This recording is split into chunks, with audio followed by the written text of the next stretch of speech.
미녀와 야수의 벨인데 이때부터 약간 분위기가 바뀝니다. 이 둘을 비교해 보자면 엄청난 차이가 있죠. 디즈니는 진짜 똑똑하게 공주를 여기다가 맞춘 것 같아요. 제가 오늘 디즈니 공주 얘기 많이 했는데 이거 한꺼번에 볼 수 있는 팁 알려드릴게요. 안녕하세요. 뭐 좀 하는 언니 모아니입니다.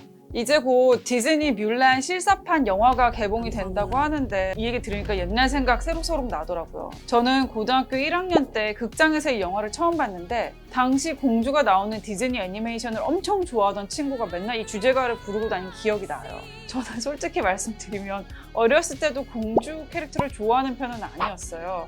게다가 이때 한 고1 때쯤에는 디즈니 공주에 대한 관심이 완전히 식어버렸거든요. 그런데 그 뒤로 디즈니 공주들이 계속 진화를 하면서 올해 지금 와서 보니까 디즈니 공주 매력이 다시 보이더라고요. 그래서 그런지 예전에 애니메이션으로 나왔던 미녀와 야수나 알라딘도 실사판으로 다시 나와도 인기를 여전히 끌더라고요. 디즈니 공주가 지금까지 어떻게 변해왔고 어떻게 사람들을 사로잡았는지 한번 볼게요.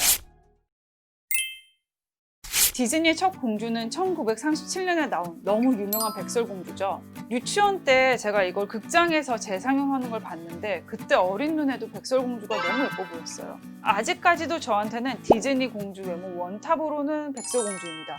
백설공주는 엄청 호감형이죠. 인간은 물론 숲속 동물과도 잘 지내는 캐릭터인데 예쁘고 착하고 친화력이 좋다는 거 말고는 다른 능력치는 없죠. 삶의 목표나 목적이 있는 것 같지도 않고요. 독사과를 먹고 죽은 듯 잠들었다가 왕자에게 키스를 받고 구원받는 캐릭터로 상당히 수동적으로 그려지고 있어요. 그래서 디즈니 공주의 대표이기도 하면서 많은 비판을 받는 캐릭터이기도 한데 저는 요즘에는 좀 생각이 달라졌어요.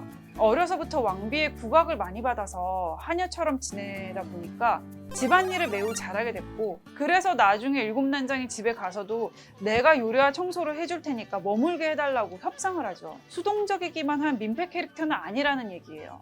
오히려 14살 치고는 이 정도면 똘똘한 편 아닌가요?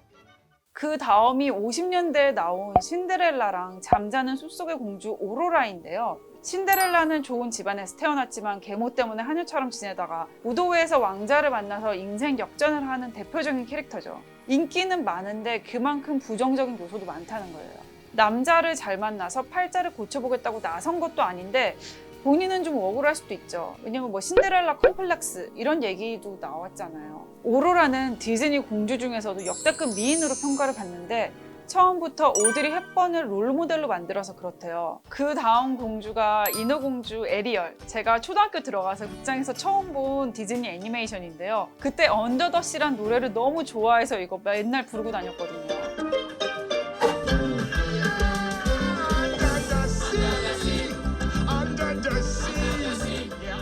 이것도 비디오 샀을 정도로 정말 좋아했는데요. 에리얼은 디즈니 공주 중에 최초로 인간이 아닌 공주예요. 바다의 왕의 딸인데도 지상을 동경하고 모험심도 좀 있는 편인데 결국은 왕자님을 보려고 다리랑 목소리를 바꾸죠. 고분고분하고 여성스러운 예정공주와 달리 아버지 속을 좀 썩이는 철없는 딸 같은 느낌이 좀 들죠. 그 다음 공주는 미녀와 야수의 벨인데 이때부터 약간 분위기가 바뀝니다. 벨은 일단 평민의 딸이고 책을 매우 좋아하는 지적인 여성이죠. 벨이 이전의 공주들과 다른 점은 또 있어요. 백설공주나 잠자는 숲속의 공주를 보면 다 왕자가 공주를 구해주는데 여기선 벨이 야수로 변한 왕자를 구해주죠. 이게 1991년에 나온 작품이기 때문에 사실은 이때 디즈니가 세상의 변화를 약간 눈치채고 이런 걸 반영한 게 아닐까 싶어요. 인어공주랑 미녀와 야수에 이어 알라딘은 디즈니 장편 애니메이션에 정점을 찍었죠. 그때 제 기억으로도 극장마다 매진이었을 정도로 인기가 정말 많았거든요. 자스민이 최초의 유색인종 공주라는 데도 큰 의미가 있지만 글쎄요, 제목이 알라딘이다 보니까 모든 이야기의 초점이 알라딘에게 맞춰져 있어서 역할이 좀 적죠. 이게 작년에 실사로 리메이크가 됐는데 시대의 변화와 여성들의 요구가 반영이 돼서 자스민의 캐릭터에도 상당히 변화가 있어요. 여자는 술탄이 될 수 없다는 전통에 맞서서 자스민은 자신이 직접 술탄이 되겠다는 야망을 갖죠. 자스민은 왕위에 오른 뒤에 공주는 왕자랑만 결혼할 수 있다는 법을 스스로 없애고 천민 출신의 알라딘과 결혼합니다. 애니메이션이 1992년에 나왔고 실사 영화가 2019년에 나왔으니까 27년 만에 생긴 변화네요. 근데 그럴 수밖에 없는 게 제 또래 여성이 92년에 이 애니메이션을 처음 봤잖아요. 그동안에 뭐 학교를 다니고 사회생활을 하면서 점점 더 좀 의식이 생겨났을 테고, 그리고 이제 지금쯤 자녀를 낳아서 키우고 있을 텐데요. 그래서 자녀들에게는 좀 다른 디즈니 공주를 보여주고 싶고 다른 자스민을 보여주고 싶다는 생각을 분명히 했을 거예요. 사실 제 또래 여성뿐만 아니라 지금의 젊은 여성들도 다 똑같은 생각을 하고 있을 테고요. 디즈니가 이런 여성의 변화를 읽고서 이런 식의 새로운 캐릭터를 만들어낸 게 아닐까 싶네요. 디즈니의 공주가 점점 진보를 하고 있다는 근거가 그 다음에 나온 포카혼타스인데요. 생김새만 봐도 키나 덩치가 예전의 공주보다 좀 큰 편이고 근육질이에요. 원래 공주들이 한 남자와 맺어져서 지고지순한 사랑을 보여줬다면 포카혼타스는 두 남자 사이에서 갈등하는 첫 삼각관계 공주인데요. 원주민과 백인 간의 갈등을 직접 나서서 해결하는 데다가 사랑하는 남자가 함께 영국으로 가자는데 그걸 거절하고 부족에 남는 모습을 보여주죠. 일단 사랑밖에 난 몰라 이렇게 하면서 사랑을 제일 중요하게 여겼던 다른 공주들과 이 점에서 많이 다르죠. 뮬란은 90년대 나온 수많은 디즈니 공주 중에서 가장 진취적인 공주로 꼽히죠. 아버지를 대신해서 입대를 하는데 무술이 워낙 뛰어나서 전쟁 영웅이 되고 백성과 왕의 칭송을 받죠. 뮬란이 왕족이 아닌데도 공주의 반열에 들어선 건 순전히 자신의 능력 때문이라고 볼 수 있죠. 사실 공주라는 게 신분이라서 계급제를 연상시키고 상당히 전 근대적인 캐릭터인데 디즈니는 이런 비판을 불식시키려고 한 것인지 뮬란을 통해서 우아하고 타인을 배려하고 용감한 여성이라면 공주가 될 수 있다는 메시지를 보여줍니다. 그런데 90년대까지만 해도 디즈니 공주들이 다 너무 예쁘잖아요. 이미 포카혼타스 때부터 사람들이 디즈니 공주에게 슬슬 관심이 떨어지기 시작해요. 아무리 용감하고 주체적인 공주라고 하더라도 미녀이고 남다른 면모를 보이는 데다가 꼭 훈남과 사랑에 빠지잖아요. 좀 뻔하다는 거죠.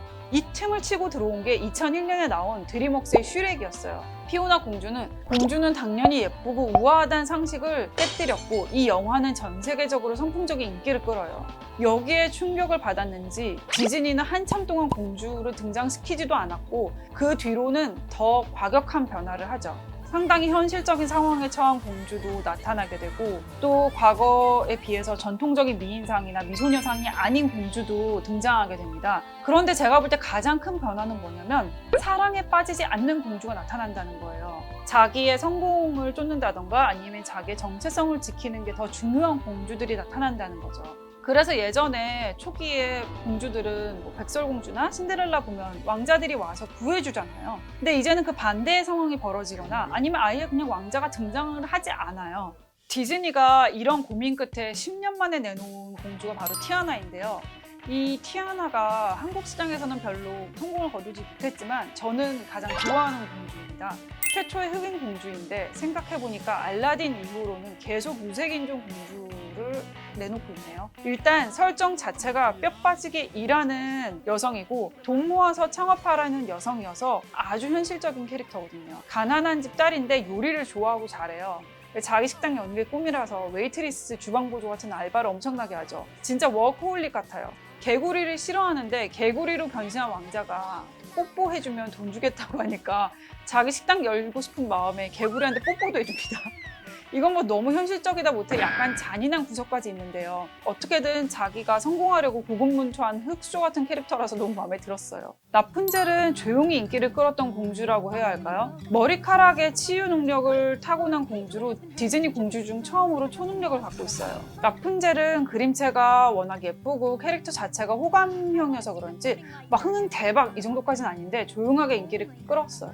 메리다는 디즈니 픽사의 첫 공주인데 특징이라면 그전 공주와 달리 러브라인이 하나도 없다는 거예요. 사실 저는 공주들이 다 신기했던 게 대부분 10대고 이 나이에 진짜 첫 찐사랑을 만난다는 거예요. 아무리 공주라도 이게 가능한 일인가요? 메리다는 그전의 공주들처럼 전형적인 미인이 아니다, 미소녀가 아니다라는 평가도 있었죠. 이렇게 차별점이 있었는데도 인기는 없었어요. 마지막이 모아나인데 모아니랑 이름이 비슷해서 좀 저는 괜히 정이 가는 공주네요. 약간 조카 같은 느낌? 모아나는 바다랑 소통할 수 있는 능력을 가졌는데 그래서 주로 바다 배경으로 모험을 하죠. 특이한 건 모아나가 난 공주가 아니라 족장의 딸이야 라고 말하는 거죠. 스스로 공주인 걸 거부하는 건데 이거는 자신은 뭔가 사회적 책임을 갖고 있는 사람이다. 혹은 리더가 될 사람이다 라고 말하는 것처럼 들려서요. 디즈니의 첫 공주가 백설공주고 마지막 공주가 모아나인데 이 둘을 비교해보자면 엄청난 차이가 있죠. 인종이나 생김새, 성격도 다 다른데 백설공주는 뭐 통치를 하겠다거나 나라를 구하겠다거나 하는 고민은 1도 하지 않았잖아요.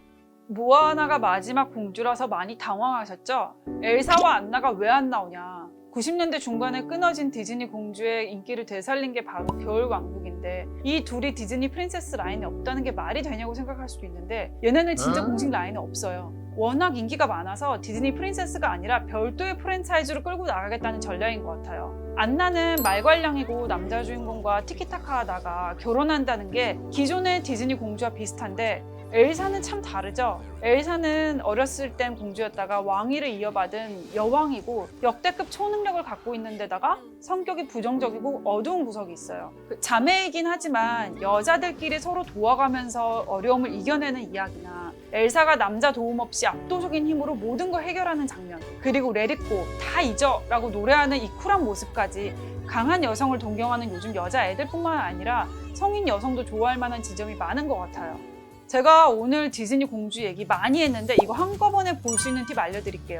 주먹왕 랄프 2를 보면은 이 공주들이 한꺼번에 나옵니다. 심지어 자기네들끼리 셀프 디스도 막 하거든요. Do people assume all your problems got solved because a big strong man showed up? Yes, what is up with that? She is a princess! 디즈니 공주 좋아하시면은 꼭 봐야 할 애니메이션입니다.